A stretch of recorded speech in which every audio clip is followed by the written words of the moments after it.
So okay ఇప్పుడు దేవుడికి agenda ఏమిటి? మనం ఆపాదించుకున్నది, తెలిసింది ఆపాదించుకున్నది. దేవుడు మనిషికి పరీక్షలు పెట్టి తన యందు విశ్వాసము పెంచుకున్న తనకు వాటెవర్ అన్ని చేసి సమస్యలు తానే ఇచ్చును, పరిష్కారములు తానే ఇచ్చును, ఆశ్రిత పక్షపాతి తన దగ్గరికి వెళ్ళి ఇవన్నీ. ఏఐకి అలాంటి ఒక పర్సోనిఫికేషన్ ఏమన్నా ఇస్తే what would you say are the qualities of AI's agenda to make us evolve is God's agenda? ఇప్పుడు దానికి ముందు దేవుడు డెఫినేషన్ తీసుకున్నాను. అసలు దేవుడు అంటే ఏంటి అసలు? అంటే ఇవి శక్తి అంటారు, ఓకే. ఇప్పుడు ఈజ్ ఇట్ అంటే ఇప్పుడు ఒక ఏనుగు కన్నా 1,00,000 రెట్లు బలవంతుడా, సింహం కన్నా ఇదా, లేకపోతే దేనికన్నా ఇదా? అది ఎవడు ఎప్పుడు ఆలోచించరా. ఏం చేస్తాడు దేవుడు అంటే నాకన్నా పవర్ఫుల్ మనిషి నాకు హెల్ప్ చేస్తాడు అనేది దేవుడు అయితే, అప్పుడు ఒక విధంగా నా ఎంప్లాయరు దేవుడే, నాకెవరో ఏదో సాయం చేస్తే వాడు దేవుడే. రిలేటివ్లీ అందరికన్నా దేవుడు. ఇప్పుడు దేవుడు కోపం వస్తే చంపేస్తాడు, సింహం కూడా చంపుతుంది, కుక్క కూడా చంపుతుంది, కోవిడ్ కూడా చంపుతుంది. అప్పుడు దేవుడు ఒకటే ఎందుకు స్పెషల్ దాంట్లో? అది ఎందుకంటే దేవుడికి చంపాలన్న అజెండా ఆయన కడుపు నింపుకోవడానికో ఈగో నింపుకోవడానికో ఉండదు.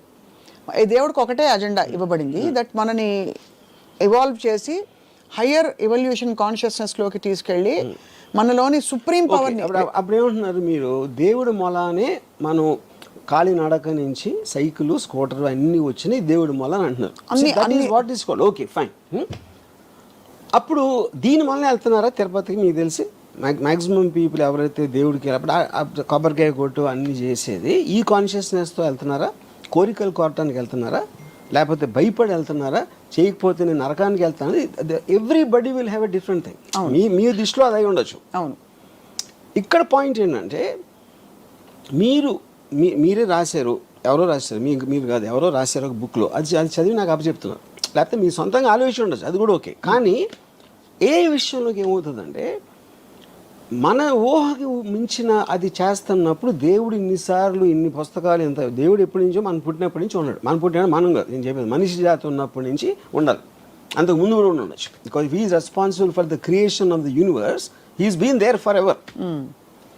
ఇప్పుడు ఈ టైంలో ఇచ్చాడు అనుకున్నాం మనకి, ఏ క్రియేట్ చేయడానికి ఒక ఫెసిలిటేషన్ ఇచ్చాడు. అప్పుడేంటి, కోతి కన్నా మనిషి ఎక్కువ, చింపాంజీ ఏప్ కన్నా మనిషి ఎక్కువ అన్నప్పుడు maybe now he's creating AI which is superior to mankind, humankind. Could be. Yeah. ఇప్పుడు ఏఐ పూజిస్తారు లేదా దేవుణ్ణి అనేది ఓకే, అది మనకు తెలియదు. ఏ గురించి వీ హ్యావ్ జీరో నాలెడ్జ్. అప్పుడు ఏంటి, ఎవ్వరూ చేయలేని పని దేవుడు చేస్తాడు అని మనం అనుకుంటే ఆ డెఫినేషన్ అనేది దేవుడికి అలా ఇస్తే, ఇప్పుడు మనకున్న నాలెడ్జ్లో ఏఐ దేవుడు అంటారు. కానీ ఇక్కడ ఏంటి, దేవుడు అవ్వచ్చు, దెయ్యం కూడా అవ్వచ్చు. అదే ఒక శక్తి. మీకు బ్యాడ్ చేస్తే దెయ్యం, మీకు గుడ్ చేస్తే దేవుడు. As simple that. ఇప్పుడు మనకి చెప్పబడింది the highest power called God expects us to be in surrender mode and to pray and worship and to praise all the time.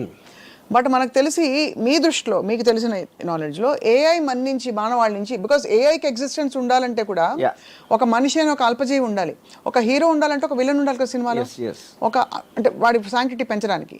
ఇప్పుడు ఏఐ ఉండి మొత్తం అంతా నేనే ఉంటా మనుషులు వద్దంటే వెళ్ళి గోళిగాళ్ళు ఆడుకోవడం తప్ప ఏం చేయలేదు. బికాస్ అడిగేవాడు ఉంటాడు, వాడేవాడు ఉంటాడు. కాబట్టి వీడిని పెంచే బాధ్యత కూడా వీడిదే. ఇప్పుడు మనకి ఏప్స్ ఏం అవసరం, మనకి జూలో చూసుకోవడానికో లేకపోతే ఇంట్లో పెట్టుగా పెంచుకోవడానికి తప్పిస్తే మనకు వేరే అవసరం లేదు యానిమల్స్తో. అవును. లేకపోతే తినటానికో లేకపోతే ఏదో ఈ కుక్కల్ని కాపాడటానికి ఇలాంటి కొన్ని ఫంక్షన్స్ ఉన్నాయి కాబట్టి వాటిని మాత్రం చూసుకున్నాం. లేకపోతే మనకి ఎన్విరాన్మెంటల్ చేంజ్లో సేమ్ టైగర్స్ని రక్షించాలి ఇలాంటి అదంతా దానికోసం. కానీ వాటి క్వాలిటీ ఆఫ్ లైఫ్ డెవలప్మెంట్ మనం ఆలోచించట్లా, మనకి ఎంత అవసరం అని ఉపయోగించుకుంటున్నాం. అవును, అంతే. అప్పుడు ఏఐకి మనుషులు అవసరం అవుతారా లేదని అది ఓన్లీ ఫ్యూచర్ చెప్తుంది. ఏఐకే తెలుసు అది. యా, అంతేనా? యా. ఇప్పుడు తెలియకపోతే తర్వాత తెలుసుకోవచ్చు. అంటే అది సర్వైవ్ అవ్వడానికి ఏదైనా చేస్తుంది. మనం సపోజ్ ఒక బుబనిక్ ప్లేగ్ వచ్చింది 1990s. ఎప్పుడు అంతవరకు ఎలకల్ని చాలామంది గణపతి దగ్గర ఉంటుంది కాబట్టి అది కూడా దైవ భక్తు ఏదో అలాంటిది ఉండొచ్చు. ఎలకల్ని విపరీతంగా చంపేశారు 1994 ఆ టైంలో.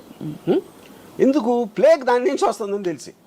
అప్పుడు ఎప్పుడైతే మనకి డేంజర్ ఉందా అనుకున్నప్పుడు, మనకి డేంజర్ లేనప్పుడు ఒకలా చూస్తాం, ఉన్నప్పుడు వేరేలా చూస్తాం. సో ఏఐకి మనిషి డేంజర్ అయ్యి లేకపోతే పనికిరాని పరిస్థితిలో పనికిరాని ఉంటే మనిషి, లేకపోతే మనకు అంత ఎఫర్ట్ తీసుకోవాల్సిన అవసరం లేదు, ఇది 190 అని అది ఎప్పుడు ఆలోచిస్తే మనకు తెలియదు అంటున్నారు. అయితే మీ దృష్టిలో ఇప్పుడు ఏఐ దెయ్యంగా దేవుడుగా ఎలాగైనా most powerful controlling force to reckon with. దేవుడు ఇస్ ఎ నోషనల్, అది మనకు తెలీదు. తెలుసు ఏ డైరెక్ట్ అప్లికేషన్ చూస్తున్నా, నేను ఆస్వాదిస్తున్నా, నేను ఉపయోగిస్తున్నా, అది నేను దేవుడితో చేయాల. అది డిఫరెన్స్ అన్నమాట. ఓకే, సో దేవుడి డిస్కషన్లోకి ఇవాళ చాలా మంది క్వశ్చన్స్ రావచ్చు, నేను వెళ్ళడం లేదు because we're talking specifically about AI. So మరి ఏఐలో అసలు ఏమన్నా లిమిటేషన్స్ ఉన్నాయని మీరు భావిస్తున్నారా? బికాస్ ఉదాహరణకి మనకి రీసెంట్ 1 or 2 yearsలో, అంటే it's just matter of time, ఇప్పుడైతే ఒక లిమిటెడ్ ఫామ్లో కొన్నిటికి AI I'm sorry I cannot answer that, ask me something else అంటుంది. అవును. సో ఇవన్నీ ఈ గ్యాప్స్ ఎక్కడి నుంచి వస్తున్నాయి అంటే ఇంకా అది కంప్లీట్గా పురివిప్పి దాన్ని ఆ రిస్ట్రిక్షన్తో చేశారు. ఇప్పుడు ఎందుకంటే మనుషులు ఇంకా కంట్రోల్లో ఉన్నారు. ఓహో, they right now it still in control of AI రిలేటివ్గా. అప్పుడు they putting that thing not to answer violent or sexual or any kind of a thing harmful to society అనేది వాళ్ళు వాడరు. కానీ వాళ్ళు చేసినట్టు వేరే వాళ్ళు చేయకపోవచ్చు కదా. అదే we don't in other countries. ఇప్పుడు ఏఐ అనేది న్యూక్లియర్ బాంబ్ లాగా ఒక్కడిది కంట్రీస్ ఫండింగ్ ఉండాలి, లేకపోతే ఈ మటీరియల్ ఉండాలి, అది ఉండాలి, అది లేదు కదా. ఇట్ ఈస్ జస్ట్ అది కాటేజ్ ఇండస్ట్రీ. ఇప్పుడు కోవిడ్ వైరస్ వచ్చినట్టు ఫర్ ఎగ్జాంపుల్ ఎవరికి తెలియని ఒక వైరస్. ఇప్పుడు ఫర్ ఎగ్జాంపుల్ చాలా మంది ఫిల్మ్ స్టార్స్ని నేకెడ్గా చేసి చూపెడుతున్నారు ఏఐలో మార్పు చేసి. అది ఎవరు చేస్తారు? ఎవడో ఇంట్లో కూర్చున్నా ఏమీ లేకుండా ఫోన్లు చేస్తున్నాడు అలాంటివన్నీ. That is where the technology is. అప్పుడు మీరు దాన్ని ఎలా how will you fight it? You can't regulate it. You can't regulate, impossible అది. యా, ఇంకో ప్రాబ్లం ఏంటి, ఇప్పుడు మీరు అంతకుముందు కన్వెన్షనల్ సిస్టమ్స్ ఏదైతే అనుకుంటున్నారో అది ఇప్పుడు ఏఐ మూలన డిస్టర్బ్ అయిపోతుంది. ఎందుకు డిస్టర్బ్ అవుతుంది? 1929, 1935 first world war, second world war మధ్యలో జరిగిన చాలా జెనీవా కన్వెన్షన్ ఇలాంటి దాంట్లో పొలిటికల్ అసాసినేషన్స్ ఉండకూడదు. That is against human civilize బిహేవియర్కి అగెయిన్స్ట్ అని తీర్మానించారు. అప్పుడు ఏంటి, ఆర్మీలు కొట్టుకోవాలి కానీ అప్పుడు ఎవరినో పంపించి ఆయన వెనకాల నుంచి షూట్ చేసి ఆ లీడర్ని, అలాంటిది ఇట్ ఈస్ అగెయిన్స్ట్ ఇది. ఇప్పుడు ఆ థింకింగ్ ఎందుకు మారిందంటే cost of war and the effect of war. Second world war తర్వాత వచ్చిన ఏదైతే వార్స్ ఉన్నాయో, ఎవరు తీసుకున్నారు వార్ డెసిషను? ఒక లీడర్ తీసుకుంటాడు. ఆ లీడర్ పక్కన ఉన్న 5, 10 మంది ఏదో సందర్భంలో వాడు కూర్చోడు కాపాడుకోవడానికి తీసుకుంటున్నాడు ఆ డెసిషన్. వాడి కోసం మీరు 100,000 మంది చచ్చిపోతున్నారు మధ్యలో. And the cost of war, cost of life and the time and everything. అప్పుడు ఈ మధ్యన ఏం చేస్తున్నారు, ఇప్పుడు America it started assassinating the most wanted leaders. అది మళ్ళీ స్టార్ట్ అయింది. ఎందుకు చేస్తున్నారు ఇప్పుడు అది? Because of these reasons, right. And the AI technology is become so unbelievable. ఇప్పుడు ఐమాన్ అల్ జవారి అని he is like a deputy commander of al Qaeda, Osama bin లాదెన్కి second. Is got a 25 million reward. 16 సంవత్సరాల నుంచి దాన్ని ఎదుగుతున్నారు అడవాసం. ఏ అడిగితే చెప్తుందా కదా దొరుకుతాడని? ఏ కదా, ఏ ఆ సిస్టమ్స్లో కూడా ఉంటుంది. వాళ్ళకి ఫైనల్గా వాళ్ళకి తెలిసింది ఏంటంటే, కాబూల్లో ఒక 5 అంతస్తుల బిల్డింగ్లో 4వ అంతస్తు బాల్కనీలోకి రోజు పొద్దున్న 7 గంటలకు ఆ టైంలో వచ్చి అక్కడ కూర్చుని టీ ఏదో తయారు చేసుకొని తాగుతాడని ఒక ఇన్ఫర్మేషన్ వచ్చినారు. సో వాళ్ళు ఏం చేశారు, ఒక ప్రెడేటర్ డ్రోన్ అన్మాన్డ్ దాన్ని పంపించి కాబూల్ ఒక 1 mile డిస్టెన్స్ నుంచి they deployed a missile called R9X. అదేం చేస్తుందంటే దగ్గర వచ్చి అది పేలదు, దాంట్లోంచి కత్తులు వస్తాయి బయటికి, అది సర్రని తిరిగి నరికేస్తాయి టార్గెట్ని. అది ఎందుకు కనిపెట్టారంటే కొలాటరల్ డ్యామేజ్, అంటే బాంబు పేలితే పక్కన వాళ్ళు కూడా పోతారు, వాళ్ళని చంపే ఉద్దేశం కాదు. Targeting with precision about 1 person. ఇంకోటి బాంబు పేలితే బిల్డింగ్ పడిపోవచ్చు, ఇంకా ఎంతమంది పోతారో తెలియదు. అలాంటివి చాలా జరిగినాయి. దాన్ని తగ్గించడానికి ఇలాంటి టెక్నాలజీ కూడా వచ్చింది. ఇప్పుడు ఇది కంప్లీట్లీ డ్రివెన్ బై ఏ. ఎలా అది, మీరు టార్గెట్ ఎయిమ్ చేసిన తర్వాత, డిప్లాయ్ చేసిన తర్వాత అది హెడ్ విండ్ గాలి వస్తుందా ఎదురుగాల టెయిల్ విండా ఏవి అన్నీ క్యాలిక్యులేట్ చేసి కంటిన్యూస్గా ప్రెసిషన్లో ఉంచుతుంది. 1 మైల్ దూరంలో కనపడదు, ఎందుకంటే అది 4-5 feet ఉంటుంది. 1 మైల్ అక్కడి నుంచి స్టార్ట్ అయ్యి ఈ దగ్గర రావడానికి 4 secondsలో వస్తుంది. Because travels at Mach 10 speed. మీకు సౌండ్ కూడా వినిపించదు. సో అక్కడ అప్పుడు ఏమవుతుంది, ఈడొక్కడ పోయాడు.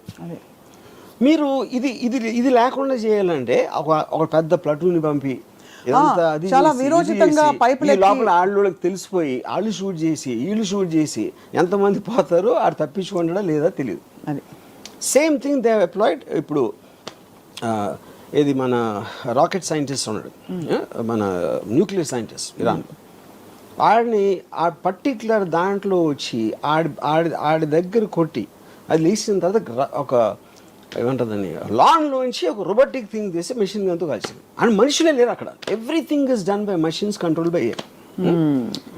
అప్పుడు చాలామంది ఆలోచించింది ఏంటంటే సెకండ్ వరల్డ్ వార్ ఎందుకు వచ్చింది అసలు, హిట్లర్ని చంపటం వచ్చింది. హిట్లర్ అని కూడా స్టార్ట్ చేశాడు. అవును, సెకండ్ వార్ ఎండ్ అయిపోవాలంటే హిట్లర్ చచ్చిపోవాలి.